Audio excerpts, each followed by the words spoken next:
So I turned 25 last week and things feel a little bit different now. For one, slowly I'm getting more responsibilities coming my way and I'm long gone from the education system. So there's been pressure for me to build my career and decide how I want to live my life. Many of you watching this probably can relate too. It feels like you're just thrown into the deep end of adulthood without a life jacket. Turning 25 is a significant milestone. As I stand at the midpoint of my 20s, I can't help but look back at the path that's led me here to this very moment. Each year has been a stepping stone towards becoming the person who I am today, and I know there's many more stones to cross to become even better. As I look back on the past 25 years, the challenges and the experiences I've faced in areas like personal finance, careers, friendships have all shaped my perspective in many ways. Key life lessons that have become my guiding principles, and I wish I'd heard these and understood them when I was younger. And as you watch along, I want you to listen closely for certain key lessons that I think are the most important out of this list and that have stuck with me the most and might also have the biggest impact for you. Lesson 1, persistence and not giving up. I've had many points in my life where I've had to fight through adversity and obstacles to get to the other side, whether it was all the late nights at university trying to get essays done and then having to seek extensions and still having to push myself to the last minute for said extension, whether it's pushing my body to its limit to try and lose weight and gain muscle. All these different things in my life have taught me the lesson of staying persistent even with the odds that are against you and never giving up. So just an example of this. Every afternoon I look outside the window and I see an old man riding on his bike. Because our road is uphill, obviously it can get challenging for him. And around about halfway through that uphill curve, he stops and he gets off his bike and then he carries on. He takes a bit of a rest, but I see him every day do that, and he's been doing that for probably a year or so now. But the fact is, he keeps showing up every day, and that's the most important thing, as well as knowing that even though the odds can be against you sometimes, because life is all about dealing with problems, and a lot of those problems are unfairly stacked against us. The most important thing that you can do is just keep showing up and never giving up. Lesson 2, sometimes it's okay to change your mind. Now recently I've been trying to make better decisions in my life and not just get stuck up in procrastinating over a decision. Once I've said yes or once I've said no, I'm trying to stick to it. But recently I was in the market for a new car. So just imagine this. I traveled 45 minutes away, test drove the car, lovely drive, really nice sellers as well. The people who were giving the car away were really, really nice. And we were negotiating for an offer.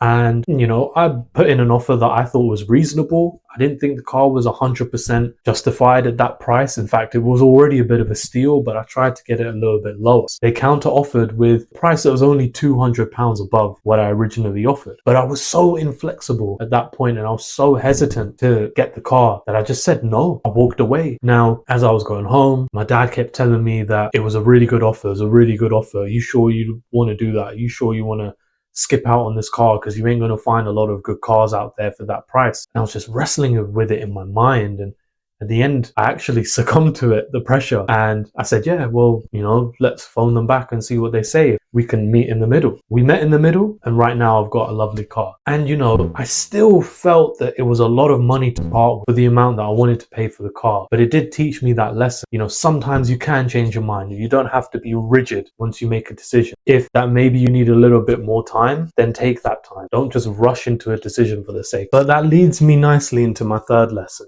Learn to say no. Last year I joined a new company, and in that first year, I just really wanted to show off all my skills and network with as many people as possible and say yes to everything that would help me be more seen and get more visibility in the company. I thought that saying yes would unlock so many doors, but saying yes to everything drains you out. And sometimes you can be drawn down paths that you don't really want to go down. And it's really important that you say no to what isn't in line with what you want to do and say yes to everything else. Well, I heard something recently that if an opportunity comes up to you and your immediate response isn't a hell yes, then you probably shouldn't take it. But that's up to you. It's all about following one of the other lessons that I'm going to mention later in the video. So stay tuned for that. The next lesson, never forget the power of positivity in negative situations. So last year it was Christmas time and I was out late, at a work social, But on the way home, I ended up leaving London at about 11:30 in the evening. And if you know anything about traveling in London and traveling back home away from London, you'll know that normally there's one train that goes before midnight, and that's the last train. So I was on this last train, and as soon as I got on the train, body to body, cramped, rush. It was horrible. I had a big jacket on, so I was absolutely boiling. And what made it worse was the original train that I wanted to catch was cancelled. So I had to hop on this last one, and believe me, I didn't want to do it, but I had to. So it was a pretty bad situation, right?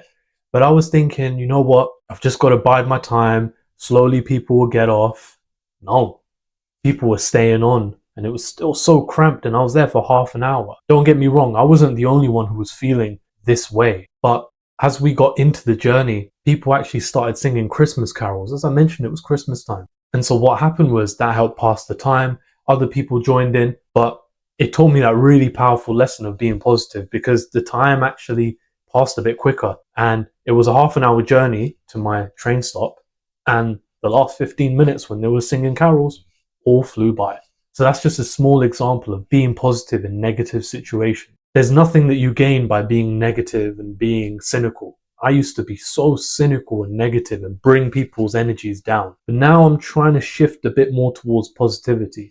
It ain't perfect, but it's progress. And I certainly find being positive better than being negative. Now, if you watched along this far into the video, then here's your reward. This is the first key lesson that I learned when I was a teenager, back when I was about 17. And that is that grades don't measure intelligence. You know, I was actually a fairly high achiever at school throughout GCSEs, A-levels, and university. But after my GCSEs, I had a cousin come up to me and say, you know, grades don't measure intelligence. And I thought, what do you mean? Those people who are successful at school normally end up being successful outside of school, right? Like, why would you not be successful if you got a high grade? And it really offended me because, like I said, I really prided myself on getting good grades and being at the top of the class. But as the years have gone by, as I've read more about wealthy people who didn't graduate from college and dropped out, and even those who may not be uber successful but are actually pretty successful in their own lives without going to university or staying in school throughout their childhood, it taught me a very valuable lesson that I was kind of pursuing the wrong thing, which is I was trying to get the top grades, the best grades, but I wasn't really thinking about how I could become more socially intelligent, how I could become more emotionally intelligent. And these are things that we don't really get taught in school. So this is a really important lesson that I wish I learned whilst I was in university. Not that I would have slacked off, but it would have taught me to appreciate the other things in life. Whereas at university, I just was so consumed through getting a first-class degree, which I ended up doing. But at what cost? People don't remember the first-class degree. They remember the type of person you are. And I wish I learnt that when I was younger. But this leads in nicely to lesson number 6. You never stop learning. You know, just because you graduate with a fancy degree doesn't mean that you all of a sudden successful. I graduated with a first-class degree and had to wait over 6 months to find my first graduate job. And even then, I was learning all the time. You find out very quickly that whether you're in school or university, the stuff that you learn, except if you're trying to be a surgeon or a lawyer, a lot of it doesn't apply to the real world. And you've got to learn new skills like emotional intelligence and social intelligence, like I just mentioned. But you never stop learning. And that's so important, because the moment that we get complacent and we think that we're settled, change comes and we have to pick ourselves up all over again. And again, that leads nicely into the next lesson.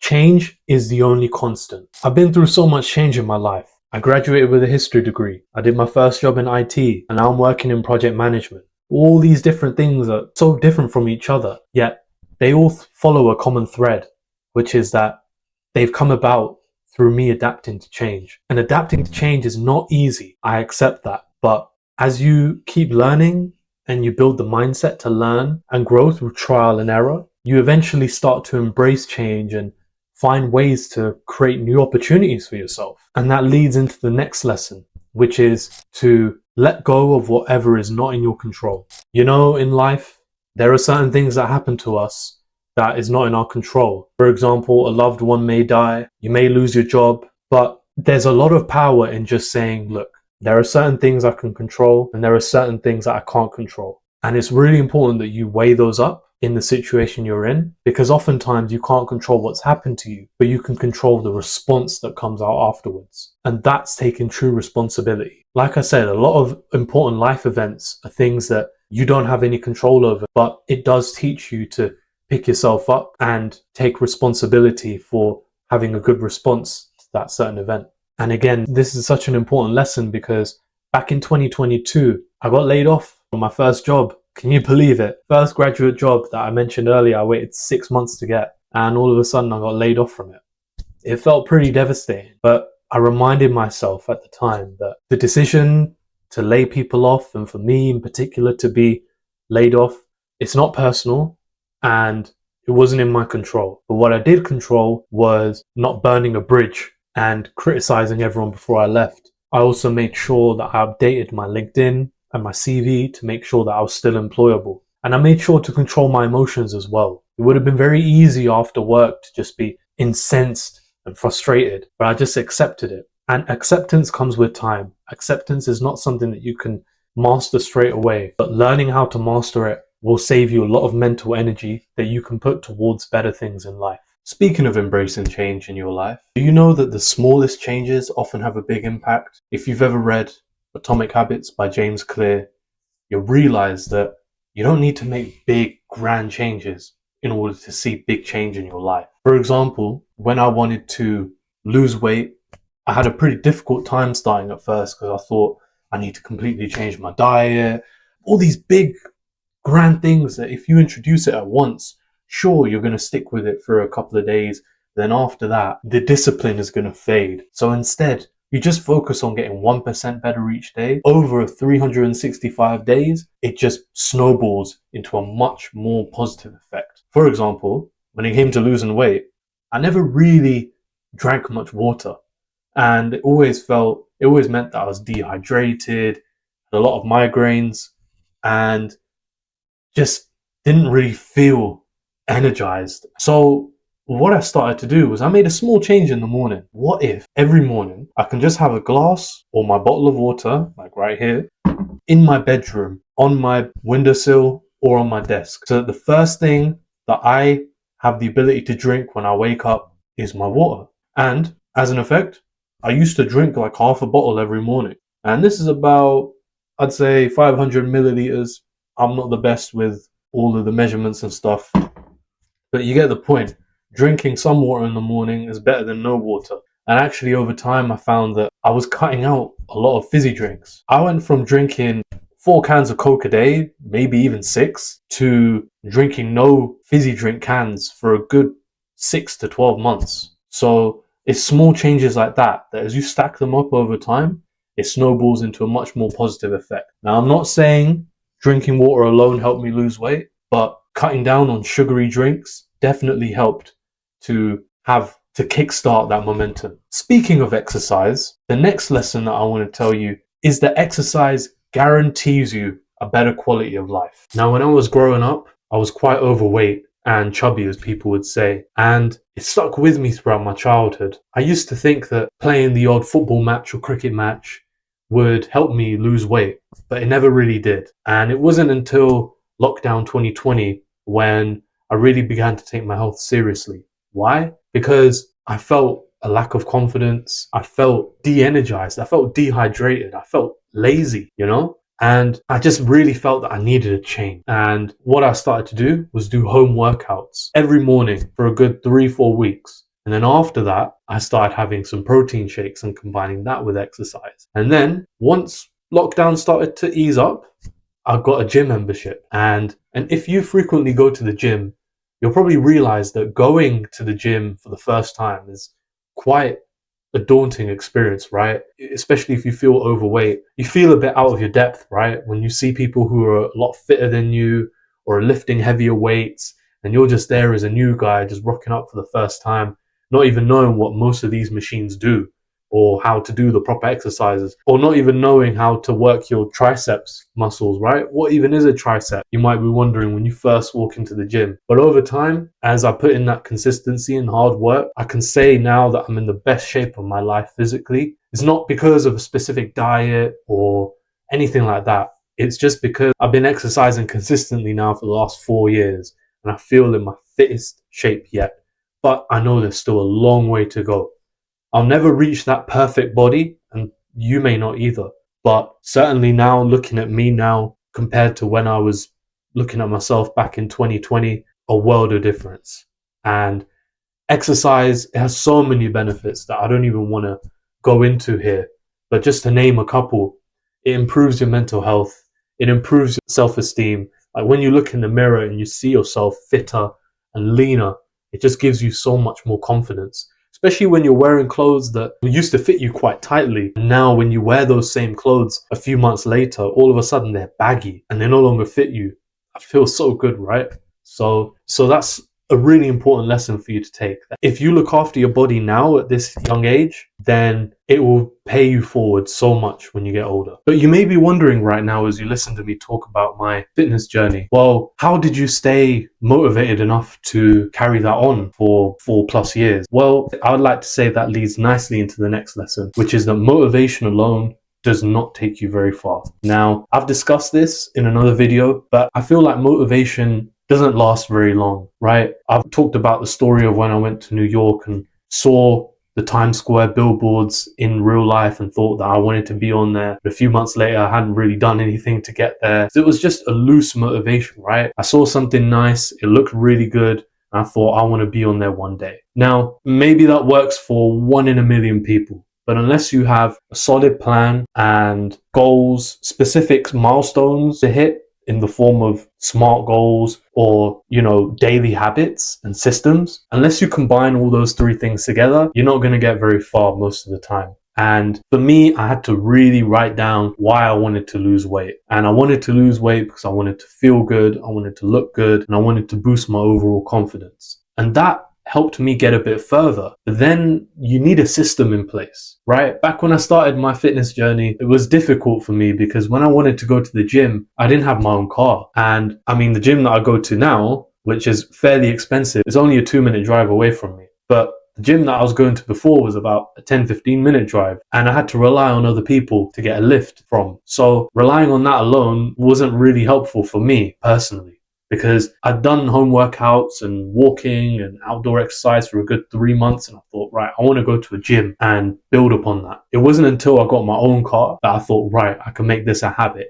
Every day I can go off to the gym and do my workout. I used to follow like a push-pull legs program, what everyone who pretty much wants to build muscle starts with. And because I had my own car, it meant that going to the gym every day was simple for me, but it may not be as simple for you if you're starting out on that goal, for example. So one thing would be to get your gym equipment prepared the night before, put your shoes on and just commit to that much. Because once you step outside and you go to your car or you start walking, then part of that obstacle, that barrier for you not doing your habit of going to the gym or doing a workout outside, part of that goes. And then you feel like a bit of a mug if you all of a sudden you go, well, I don't really want to go anymore, and I'm just going to go back home inside and sit on my bed again. You feel like a bit of an idiot after that. So part of achieving your goals is just setting up the systems and the small habits to get there.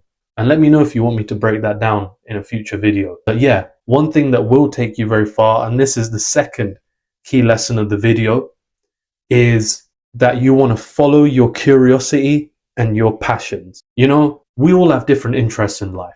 I love learning about history. I'm interested in psychology, obviously personal development, self-improvement, but also I've become really interested in the world of data and how that impacts people and their lives. But I didn't just pick up these interests day one and fall in love with them immediately. It came through experimenting and trying things out. And whatever you're curious about, whether that's playing a particular sport, whether it's playing an instrument, whether it's another hobby like, painting or writing, you want to lean into that a bit. Now, following your interests and your curiosities doesn't mean that there has to be a financial goal at the end of it, right?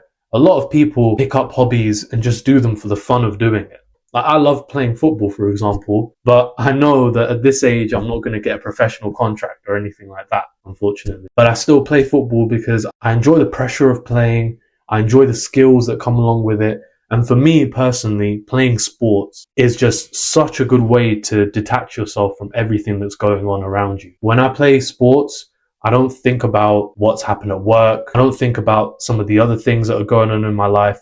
It's just a chance for me to escape and have fun and be social as well. So because we all have those different interests, right? I don't like painting, but you might maybe lean into that a bit more. How can you practice more of that skill? Or how can you perhaps show off your journey whilst you're learning a new skill or playing a new sport? And by following your passions, you don't know where it's going to take you, right? Maybe you do get a bit of a financial reward. Maybe you do feel like, oh, I could turn this into a business. But it's not a bad thing if it doesn't. And I would say that whenever you pick up a new interest or you find something interesting and you're curious about it, really dive into it. And don't go into it thinking that you want to find a financial goal out of it. Because if you do that, you're not going to like it. You're going to hate it. One thing I learned from one of my school teachers was that you don't want to do something as a career or as a hobby just because you want to get paid from it, right? And this advice may not work for you. You may feel like, I want to get paid from this, so I want to do it. Fine.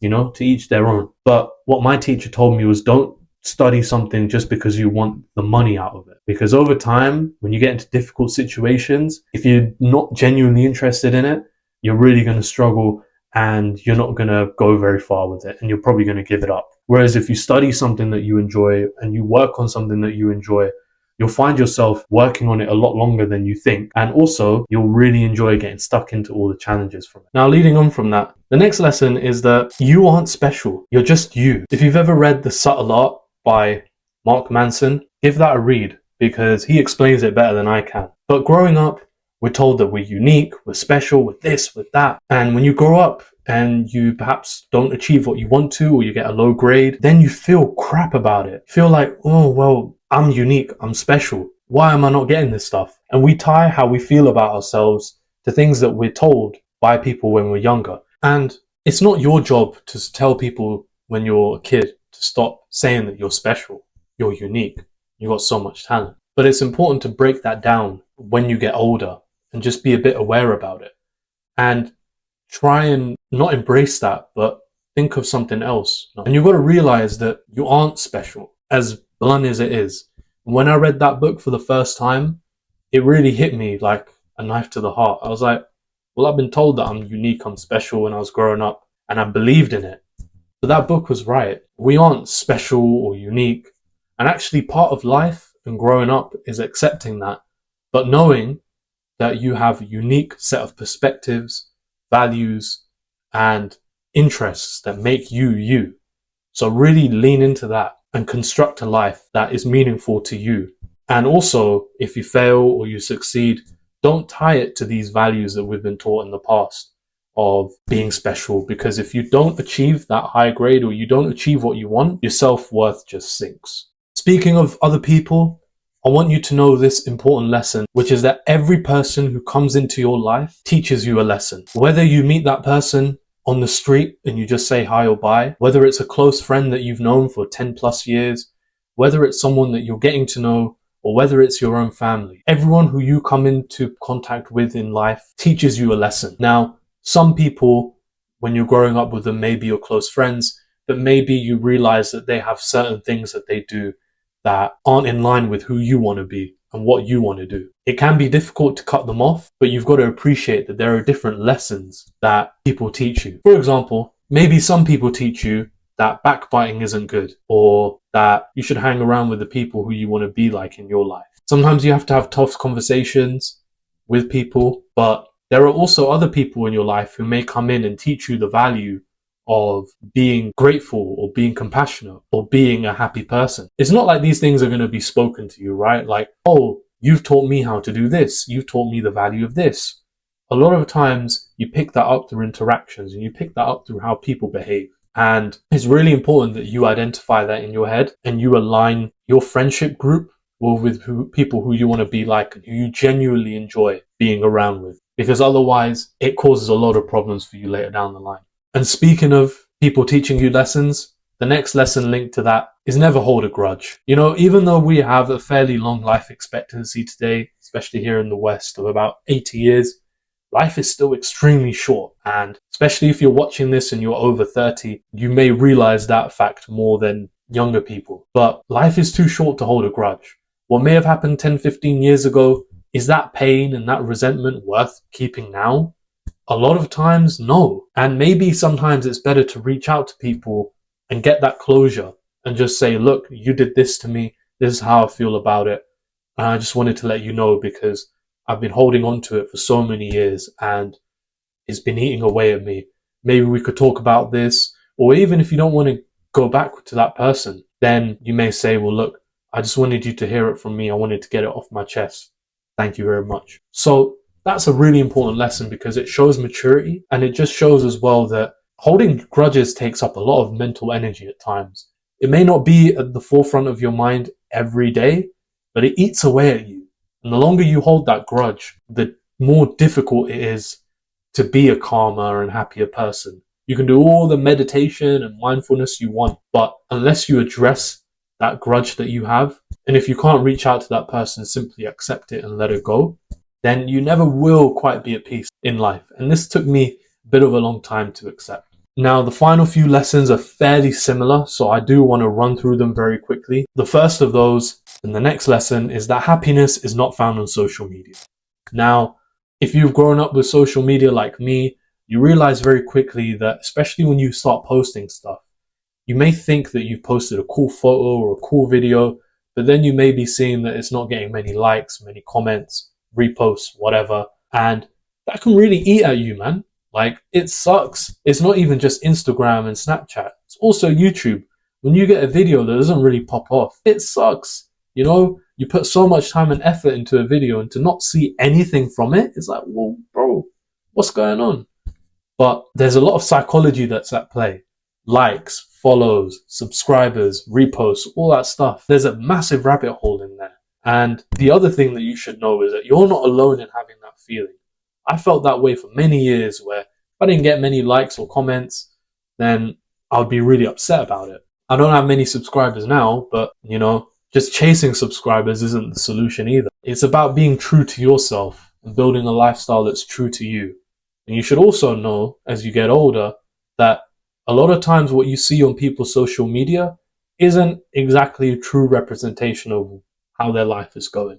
And I'll just leave it at that. The next lesson is that loneliness will ruin your life. You know, there's a real pandemic going on of sorts with loneliness, especially here in the UK, and I'm sure in the US as well, where we don't really have those social skills or the confidence to go out and meet people or make friends. And having friends doesn't have to be a lot, but having a good friend group really does help you with that confidence. Because when you're lonely and you're by yourself, a lot of people on social media you may have seen will say, grind by yourself, 24 hours, 24/7, grind, grind, grind.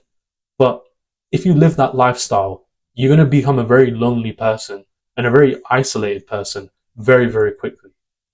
So you should also factor in that there have been many studies of people on their deathbed.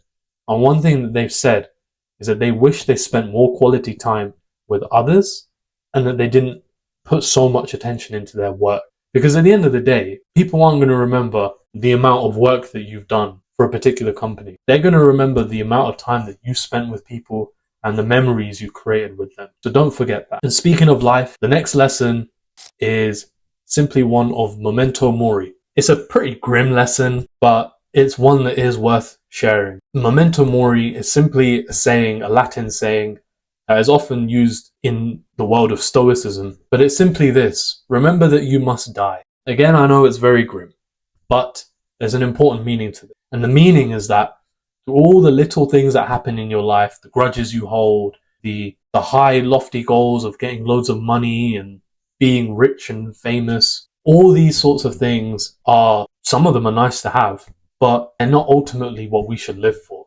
It's the small moments, it's the memories, it's building a lifestyle that you want that helps you and others. That's what matters most in life, and accepting whatever is not in your control as well, and embracing what is and working on that.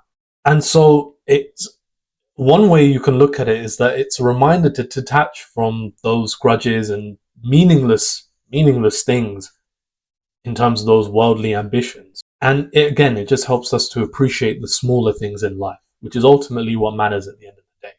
And the final lesson that I want to share, no matter where you're at in your life in terms of age, but especially if you're under the age of 40, is that you still have so much left to give. I, like many others, wish that I was rich and famous by the age of 25 and, have life figured out, know what I want to do, know how to get money and this and that, all sorted out very quickly. But you don't have it figured out. I'm 25, but I still have so many things that I want to figure out about my health, wealth, relationships, all that stuff. So to say that I still have so much left to give is true.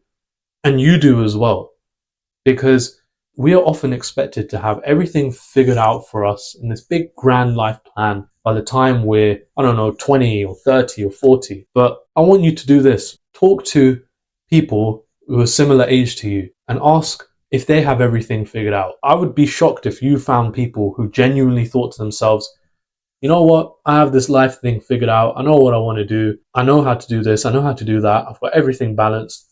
It's just not true. So please stop beating yourself up if you have not achieved what you want to in life, because you're still so young. You have so much left to give. Yes, we don't know when we will die. And that's just a brutal reality. There are loads of people who have died who are younger than me or who are my age that I know, but don't worry if you haven't figured it out. Detach yourself from all the things you've heard about. You should have this figured out. You should have that figured out. Because life is about dealing with problems and finding things that you enjoy and want to carry on doing. And again, it's the small moments as well that matter. So now that you know my top lessons that I wish I'd learned earlier in my life, I want to know down in the comments below if there's any lessons that you've picked up that I haven't mentioned, or if any of the lessons that I've mentioned stick out to you the most. And now, even though there's 5 lessons that I've mentioned in this video, there's an extra one that I made a deeper guide on. And to find out what that is, I want you to check out this video right here. Remember, the best in your life is yet to come. Thanks for watching.